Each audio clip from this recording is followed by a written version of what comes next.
묵상기도 하심으로 새로운 예배를 시작하겠습니다. 하나님 감사합니다. 우리에게 오늘도 새날을 허락하시고 예배케 하심을 감사합니다. 오늘 이 하루도 주만 뒤따르고 또 주의 말씀에만 순종하는 하루가 되게 하여 주옵소서. 우리의 생각하는 것과 우리의 말과 행동이 오직 하나님을 기쁘시게 하는 하루가 되도록 인도해 주옵소서. 오늘도 우리가 가지고 온 모든 인생의 짐과 문제들은 주께서 담당해 주시고 세상이 알지 못하는 크고 은밀한 방법들로 역사하시고 인도해 주옵소서. 예수님의 이름으로 기도합니다. 아멘. 찬송 540장 드리겠습니다. 주의 음성을 내가 들으니 사랑한단 말일세.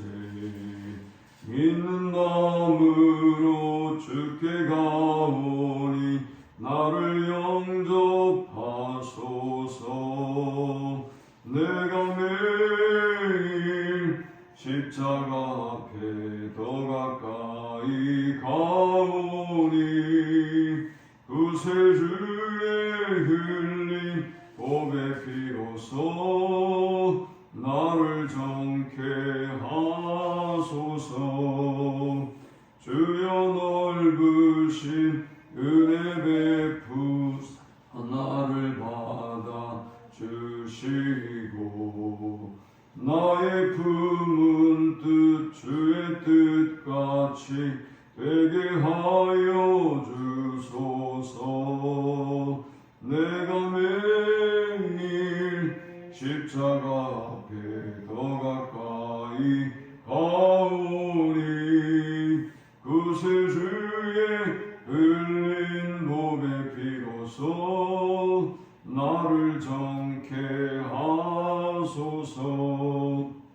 주의 보좌로 나아갈 때에 어찌하니 기쁠까. 주의 얼굴을 항상 배우니 더욱 친근합니다.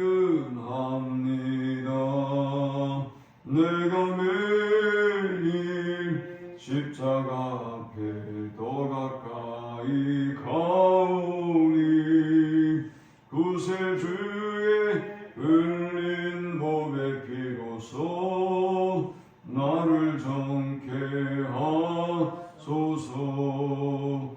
우리 구주의 넓은 사랑을 증량할 자 없으며 주가 주시는 참된 기쁨도 헤아릴 수 없도다. 내가 매일 십자가 앞에 더 가까이 가오니 그새 주의 흘린 보배 피로써 나를 정케 하소서. 아멘. 오늘 이 시간에 주시는 살아계신 하나님의 말씀은 구약성경 에스라 4장 11절에서 24절까지의 말씀입니다. 아닥사스다 왕에게 올린 그 글의 초본은 이러하니 강 건너편에 있는 신하들은 왕에게 아뢰나이다. 당신에게서 우리에게 올라온 유다 사람들이 예루살렘에 이르러 이 패역하고 악한 성읍을 건축하는데 이미 그 기초를 수축하고 성곽을 건축하오니 이제 왕은 아시옵소서. 만일 이 성읍을 건축하고 그 성곽을 완공하면 저 무리가 다시는 조공과 관세와 통행세를 바치지 아니하리니 결국 왕들에게 손해가 되리이다. 우리가 이제 왕궁의 소금을 먹음으로 왕의 수치당함을 참아 보지 못하여 사람을 보내어 왕에게 아뢰오니 왕은 조상들의 사기를 살펴보시면 그 사기에서 이 성읍은 패역한 성읍이라 예로부터 그 중에서 항상 반역하는 일을 행하여 왕들과 각도의 손해가 되는 것을 보시고 아실지라 이 성읍이 무너짐도 이 때문이니이다. 이제 감히 왕에게 아뢰오니 이 성읍이 중건되어 성곽이 준공되면 이로 말미암아 왕의 강 건너편 영지가 없어지리라 하였더라. 왕이 방백 르음과 서기관 심새와 사마리아에 거주하는 그들 동관들과 강 건너편 다른 땅 백성에게 소설을 내리니 일렀을 때 너희는 평안할지어다. 너희가 올린 글을 내 앞에서 낭독시키고 명령하여 살펴보니 과연 이 성읍이 예로부터 왕들을 거역하며 그 중에서 항상 패역하고 반역하는 일을 행하였으며 옛적에는 예루살렘을 다스리는 큰 군왕들이 있어서 강 건너편 모든 땅이 그들에게 조공과 관세와 통행세를 다 바쳤도다. 이제 너희는 명령을 전하여 그 사람들에게 공사를 그치게 하여 그 성을 건축하지 못하게 하고 내가 다시 조서 내리기를 기다리라. 너희는 삼가서 이 일에 게으르지 말라. 어찌하여 화를 더하여 왕들에게 손해가 되게 하랴 하였더라. 아닥사스다 왕의 조서 초본이 르음과 서기관 심새와 그의 동료 앞에서 낭독되니 그들이 예루살렘으로 급히 가서 유다 사람들을 보고 권력으로 억제하여 그 공사를 그치게 하니 이에 예루살렘에서 하나님의 성전 공사가 바사왕 다리오 제2년까지 중단되리라. 아멘. 이스라엘 백성들이 성전을 재건한다는 이야기를 듣고 유다와 베냐민의 대적들이 이스라엘의 지도자들을 찾아왔지요. 그리고 그들은 이야기했습니다. 4장 2절에 보니까 우리가 너희와 함께 이 일에 동참하기를 원한다. 우리도 너희같이 너희 하나님을 찾았다. 또 세 번째는 우리를 이리로 오게 한 날부터 우리가 하나님께 제사를 드리고 있다. 이 세 가지를 이야기했습니다. 그런데 놀랍게도 누구든지 누구로부터도 도움을 받아야 될 이스라엘은 오히려 이들을 거절합니다.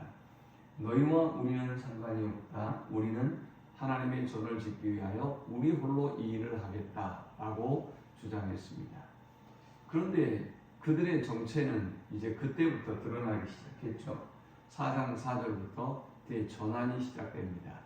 아니 진정 이들이 하나님을 찾고 있었고 하나님께 제단을 쌓고 있는 자들이었고 이들이 하나님의 이 거룩한 일에 동참하기를 원하는 사람들이라고 한다면 이스라엘이 거절했더라도 어떤 모습으로든지 협력하고 이 일을 지속해야 했을 것입니다. 그러나 그들은 그때부터 완전히 다른 반응을 보입니다. 아주 조직적이고 아주 악랄하고 지속적인 방법으로 이스라엘이 성전을 건축하는 것을 방해하기 시작합니다. 온갖 비난과 모함을 퍼뜨리고 그리고 왕에게 조서를 올리고 뇌물을 바치면서 이 일이 지속되지 못하도록 방해합니다. 무엇보다 가장 악랄한 방법은 성도들이 하나님의 백성들이 하나님의 일을 지속하지 못하게 그들의 힘을 약화시켰습니다. 약하게 만들었다. 이렇게 기록하고 있죠. 그래서 실제로 성전 재건의 열차는 16년 동안이나 중단되었던 그런 아픔을 경험하게 되었습니다. 자, 이러한 상황 속에서 우리가 하나님의 일을 해나갈 때 이스라엘 공동체처럼 이렇게 여러 가지 방해 공작을 당할 때가 있는데요. 이럴 때 우리가 어떻게 이 일을 극복하며 나아가야 하는지 오늘 본문은 우리에게 세 가지로 교훈하고 있습니다.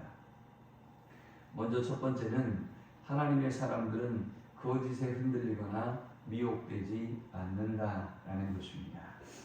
하나님의 일을 돕겠다고 함께 하자고 왔던 사람들이 돕기는커녕 하나님의 일을 방해하는 방해꾼들이 되었습니다.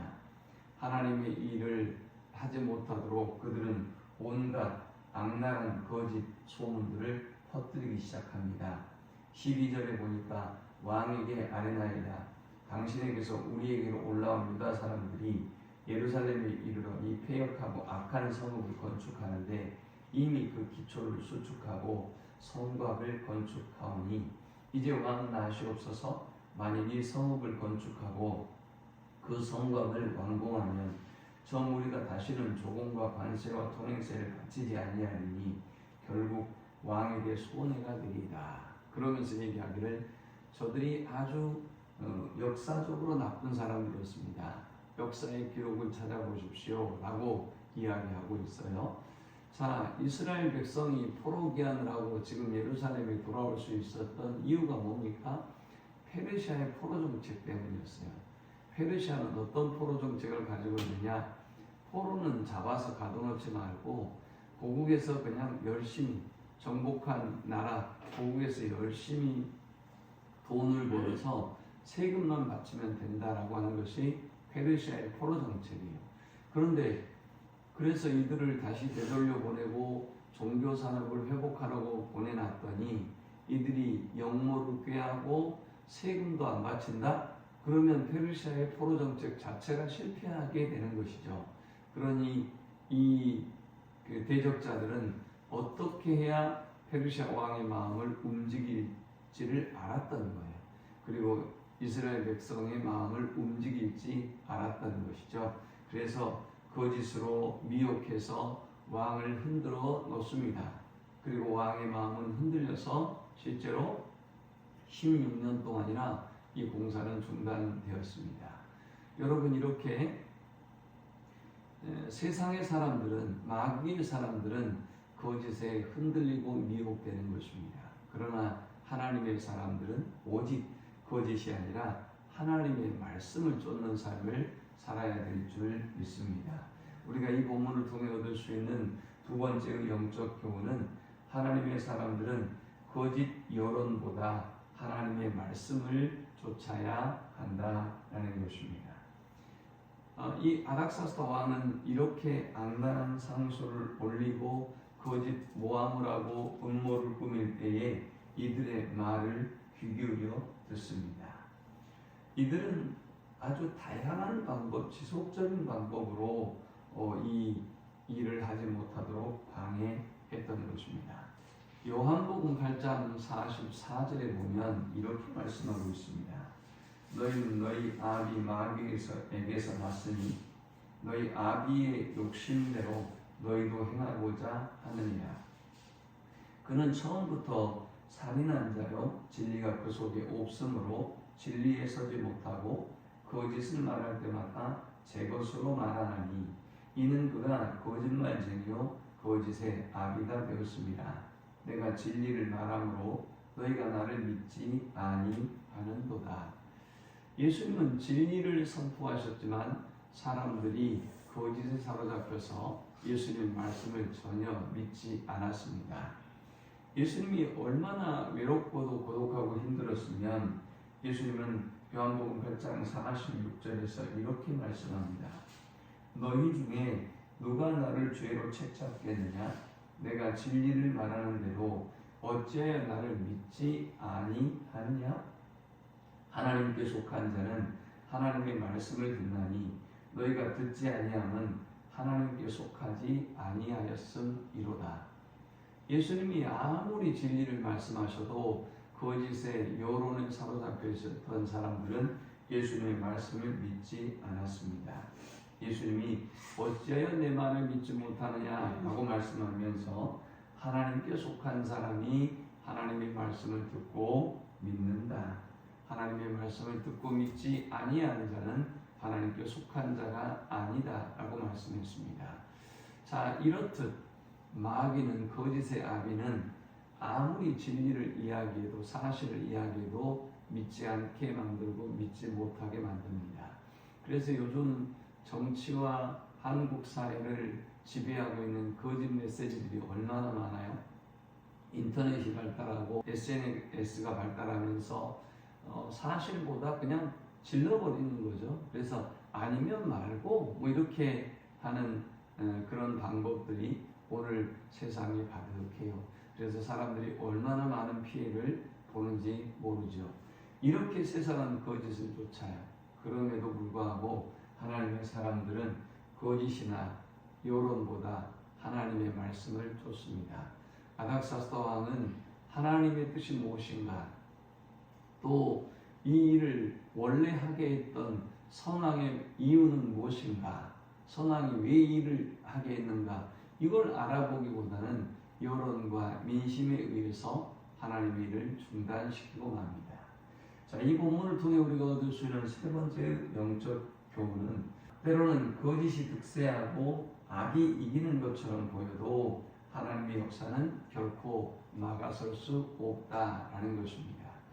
참 안타까운 것은 하나님의 사람들이 말씀에 귀 기울이고 말씀을 쫓아야 되는데 여론이나 거짓말에 속아서 이 진리를 따르기보다는 세상의 여론과 소문과 거짓을 따라서 하나님의 일을 중단하고 마는, 믿음에서 떠나고 마는 경우가 많이 생겨나죠. 23절에 보니까 아닥사스다 왕의 조소 초본이 르음과 서기관 심세와 그의 동료 앞에서 난국되매 그들이 예루살렘으로 급히 가서 유다 사람들을 보고 권력으로 억제하여 그 공사를 그치게 하니 했어요. 이렇게 세상의 사람들은 진리를 따르지 않아요. 소문을 따르고 거짓을 따르고 또 이런 악한 여론을 따라요. 그러나 여러분, 더 중요한 것은 거짓이 지금은 이기는 것 같고 거짓이 사실처럼 들려주고 믿어질 때가 있고 악이 득세해서 진리를 따르는 하나님의 사람들이 결국 물러설 수밖에 없고 그리고 중단될 수밖에 없는 때도 물론 있지만 그럼에도 불구하고 하나님의 역사는 결코 막을 수 없다는 사실을 알고 늘 하나님만 바라보고 진리의 말씀만 쫓아 승리하는 우리 모두가 되기를 축원합니다. 하나님 감사합니다. 귀한 말씀을 통해서 은혜 받고 깨닫습니다. 사단의 악한 의도와 괴계를 분별하게 하시고 오직 하나님의 말씀만 쫓는 저들이 되게 하여 주옵소서. 예수님의 이름으로 기도합니다. 아멘. 지금은 우리 주 예수 그리스도의 크신 은혜와 성부 하나님의 극진한 사랑과 성령의 인도 보교통 충만케 하심이 어떤 여론과 민심과 거짓보다 하나님의 말씀만, 하나님만 바라보고 나아가기를 소망하는 모든 주의 백성들의 머리 위에 이제부터 영원토록 함께 있을지어다. 아멘.